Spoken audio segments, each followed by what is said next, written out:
เป็นหลุมให้บิ๊กกินยุกล่ะเอิ้นโหเอิ้นเด้บ่ให้เขาเพื่อนเพิ่นพี่น้องเลยเนาะเอามามันบ่ถึกมือเพิ่นเพราะว่ามื้อนี้มันเพิ่นอันนั้นเฮ็ดที่ทางนี้พ้องเจ้ากับเจ้าแล้วเว้าไปสิจักบ่ล่ะนี่กระสุดเพิ่นและกระสิให้เอาตีราคามันบ่แม่นของเฮาเนาะศูนย์อ่ะเซนเศร้าโอ้แสนเศร้าอีกโอ้ยเพิ่นตกลงบ่ทันใดเด้นี่ผัวต่างเมียต่างบัดนี้โอ้สหาโต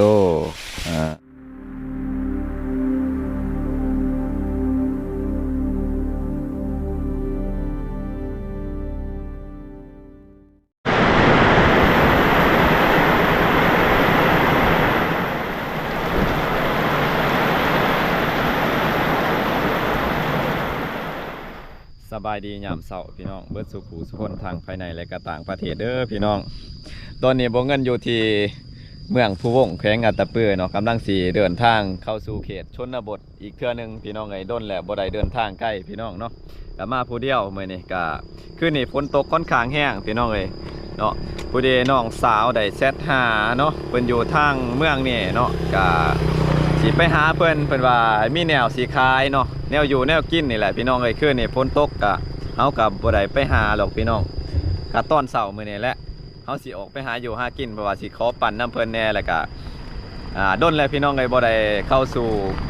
เขตชนบทเขตนอกเนาะสิพาไปเบิ่งไปชมบรรยากาศอยู่ทางเขตเมืองผู้วงอีกเทื่อนึงพี่น้องเนาะอยู่ทางบ้านผู้วงพี่น้องเนาะก็กำลังสิเดินทางไปพี่น้องเอ้ยก็ยังอีกประมาณ10 หลักเนาะประมาณ10 หลักก็สิฮอดบ้านเฮาพี่น้องเอ้ยก็สิกลับบ้านนะแต่ว่าจุดหมายที่เฮาสิไปข้างหน้านี่ก็ยังอีกประมาณ5 หลักหรือว่า5 กิโลพี่น้องเอ้ยก็สิฮอดเนาะตอนนี้แม่นสิเดินทางไปก่อนพี่น้อง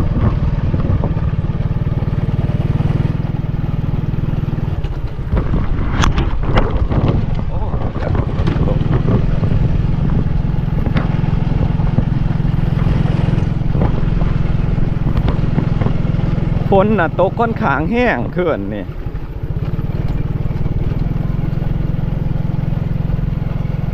เบิ้งน้ำเต็มห้วยห้องเจ้ามาลัดป้าอยู่เด้เห็นบางยานี่เขาเจ้ามาลัดป้าบ่เนี่ยแต่ว่าถ้ามีคนลัดก่อนอยู่หลุมนี่ก็สิบ่ได้ได้นี่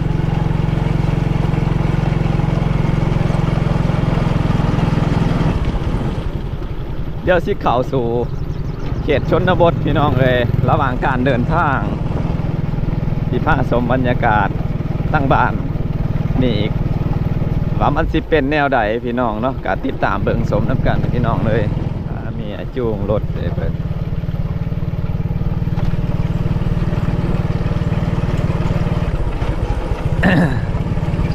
สิมาหาบ่าวสีเลยเห็นเพิ่นเมื่อบ้านบางยานี่ไปดิไปโอ้ไปหาป้าไปเจ้าไปสิไปหาป้าเดี๋ยวครับพี่น้องโอ้ไปหาป้าอยู่ทางใดดิป้าผู้สาวนักเรียนสบายดีโอ้พี่น้องเอ้ยเราอายดิไปโรงเรียนเลยครับโอ้พ่อใหญ่เราไปหาป้าพี่น้องเอ้ยหมู่บ้านเป็นเล่หอดเลยเด้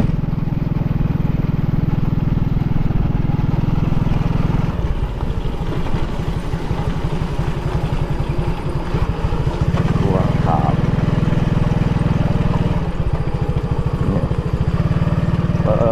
เป็นหลุม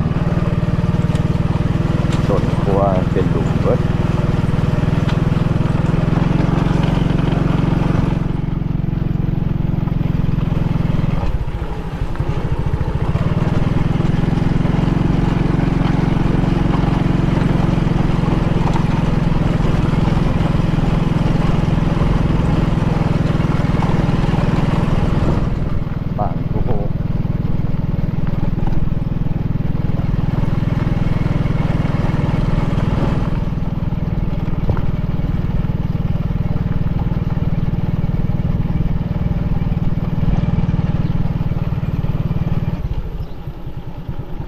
ว่าเพิ่นยังอยู่เฮือนหรือบ่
มาหอดแล้ว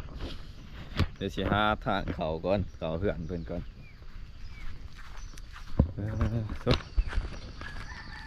มาอยู่ในเถอะ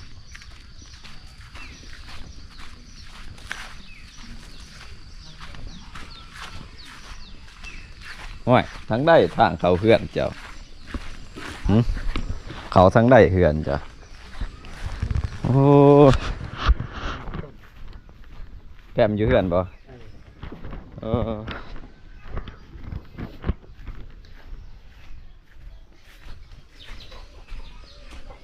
ปีเตอร์แพมได้ปีเตอร์แพมให้เบิ่มง่ายล่ะห่วยสิให้บิ๊กกิยุกล่ะเอิ้นโหเอิ้นเด้สิป้อมน่ะ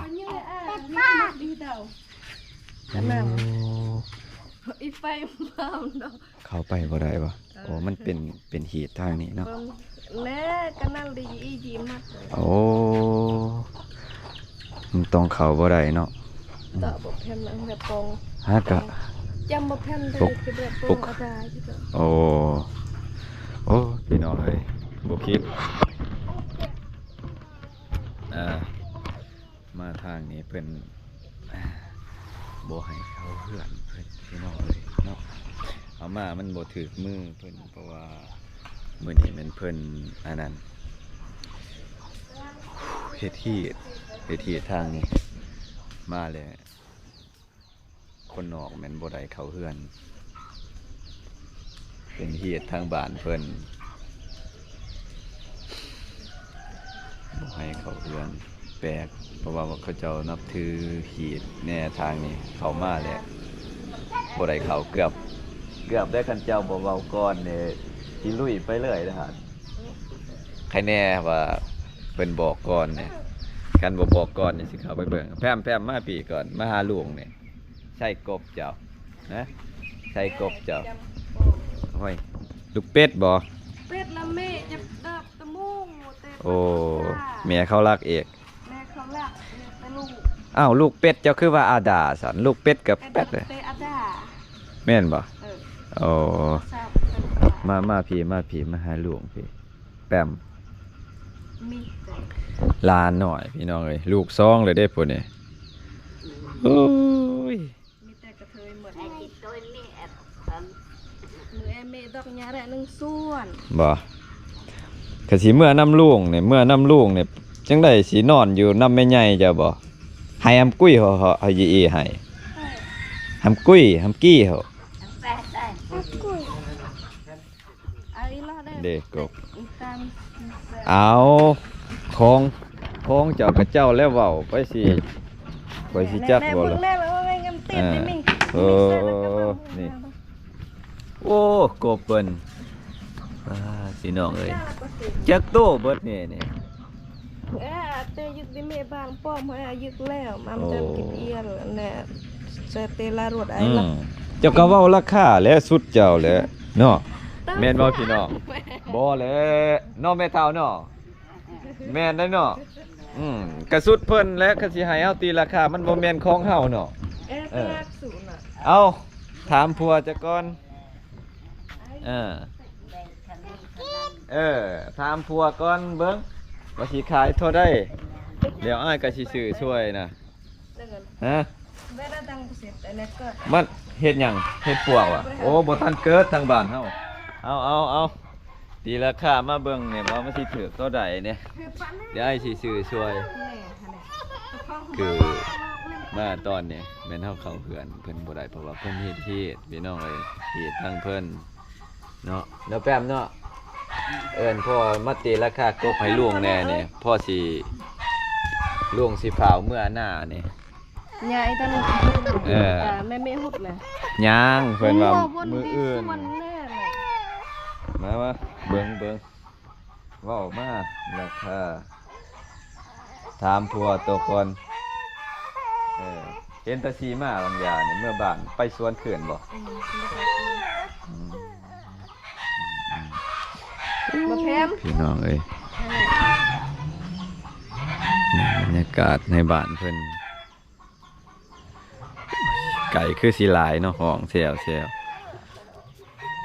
ถามผัวเจ้าก่อน Emi. อันนี้ อีแม่ใหญ่ปึ้งเลย จักเดือนอันนี้จักเดือน 3 เดือนไป 3 เดือนไปวะก็โตขึ้นแล้วเด้นี่โอ้มีเครียดอีก แม่ โอ้ตีราคากบเจ้าก่อนหั่นคันสิให้ลุงตีราคามันบ่เป็นเลย เช็ดหนึ่ง ฮะ เช็ดหนึ่งล่ะ เบิ่นหันเส้นหนึ่งเอาดีๆได้ เอาบัตรคายแล้วสิว่าคายถือโพดเด้ โอ้ยสำนันแหละเที่ยวบ้านเคยขา อาเตเซนาเนาะ เออ เซนาบะหมี่มันจาขนม ผัว100,000เมีย150,000บัดนี้จังได๋ ที่ได้สิจะตกลงกันก่อนติเอา เอเซคันเตเซนาน้ำพอจบ จักโตหั่นน่ะเบิดหั่น อีละดอมุเตติดตุยแน่ไอ้ล่ะ เจ้านับเบิ่งจักโตหั่นน่ะเบิดหั่นละจักโต ไอ้นับตุยเอเซไปง่ายกองสุกออสเวียช่วยตุยแน่ดำทำเมเอสเปโตอายุทำเมบาทแล้วนั่นเลยระเบิด 26โอ้ เส้นเช้า โอ้120,000อีกโอ้ยเพิ่นตกลงบ่ทันใดเด้นี่ผัวต่างเมียต่างบัดนี้ ติดปะแน่ไอ้ล่ะติดเป็นป้อมตามสามอำงาน ปาดพี่น้องเอ้ยเมียเพิ่นว่า150,000โอ้150,000เบิ่งหาแนวใส่ให้ลุงเบิ่งบ่เอาคุเจ้าเมื่อได้ทงอีหยังบ่มีบ่เออ เส้นตามสามอำในจิบในอายุยี่นี่จิบสูตร เอาทงใส่ก่อน จกทงดีใช่ไงแคม คุเพิ่นจะขอบ่มีเวลาสิมาส่งคืนเด้ มีเท่านั้นดอก เพิ่นไปหาเฮ็ดอันนี้ใส่ทงนี่แม่นฝากให้แม่นแม่ใหญ่บ่โอ้ มุเตจิบดอกเขาจ้า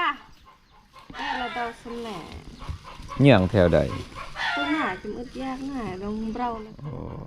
เบิ่งใส่ทงเบิ่งให้ลุงแม่ม อีเราเตะเป็นป้อมได้มูเตะตุยปะแน่ไปว่าติดอายุ ก็สิได้กินย้อนจ้ะ2 ก็เลยแจกกันดิ 4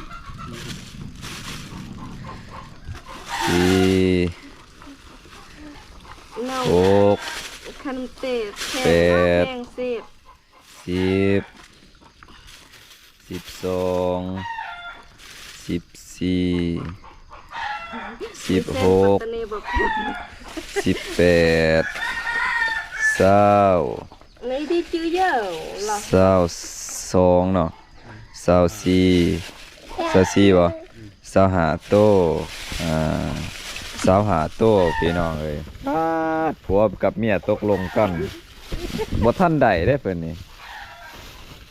ผัวว่า100,000เมียว่า150,000เอา150,000กับ150,000อันนั้นพอได้กินย้อนประจอนเนี่ยเอาเงินทอนมาซั่น โอ้ยมูลหางแนมเดาเงินพอ เอาก็ไปเปลี่ยนน้ำเขาก็ได้ ถ้าแนมเปลี่ยน เอาแล้วแต่เจ้าและบ้านเจ้าเนาะแปมเนาะ เมื่ เมื่อ ไม่แซ่บ สิเมื่อน้ำลุงบ่ฮะ ไม่แซ่บเลยนะ บ่ มูลหางแนมเปลี่ยน เอ้าแถวห้านแถวนี้ก็ได้ ก็สหาโต เนี่ยเขาเรียบรับนางแทน 8 5โต8โตว่ะ8โต มันลองบนดอกละจีเยอะ 6โตก็ถืออยู่เขาซื้ออยู่หันเห็นเขาขายนะเขาซื้ออีสดซื้อว่ามันถือ50,000 8โตเป็นไง เขาจะแพงสิ โอ้ยพี่น้องเลยได้กินกบย้อนเพิ่นอีกเงินบ่พอบอกไปเปลี่ยนเงินบ่ไปเปลี่ยนได้เบิดนี่ก็จักอยู่แต่ว่าพระเจ้าไปหาน่ะจักไปหาแถวใดอะขอบใจเด้อ130,000บ่พอ20,000 ไว้ขนาด นี่ลุงให้นี่นี่ ย่อง แน่ๆไม่พันจากขนมเต้าหวย โอ้ยคนเนี่ยออกเกิดวัดได้เห็นเงินแล้ว เออ ภาพอีได้รับจ้างเลยอีได้เอาส่วน อีทำไงดอก ขอบใจมีได้รับจ้างช่วยปุ้ย กล้วยปุ้ย ช่วยปุ้ย ช่วยปุ้ยโอหวานปุ้ย ขอบใจมี เบิ่งขอบใจเบิ่งกินนมเป็นบ่น่ะกินนมบ่เดี๋ยวลงสิเมื่อเด้อ ใจมี ขอบใจเด้อเมียกเด้อโอ้ยปลาตกเปลี่ยนงานให้ดี แล้วนะ เอาพี่น้องเอ้ยได้กบ20ตัว25ตัวบอกไปเปลี่ยนเงิน ก็ได้เมฆก็ พอดีแหละจะให้แม่2ตัวบ่ เออ พอดีตัว5ตัวนะขอยสิให้เพิ่น โอ้ย เอ้าเพิ่นก็บ่ได้ให้บ่เป็นหยังดอกเอ้าเดี๋ยวสิเมื่อก่อนพี่น้อง คันหน้า คันใดหลายๆหั่นเตือนหน้าบอกนะเด้อ ได้จอก ขอบใจเด้อเมื่อก่อนเอ้าพี่น้องเอ้ยได้กบ20กว่าตัวจื้ออยู่แพมอยู่มื้อหน้าสิมาใหม่พี่น้องกลับบ้านมาก่อน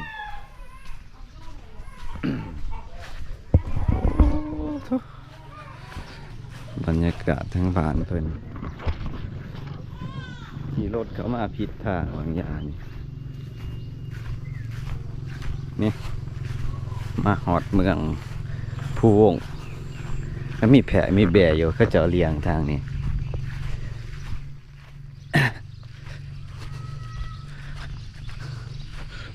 บ่าวซีน่ะบ่อยู่เฮือนแล้วออกไปสวนแล้วเพิ่น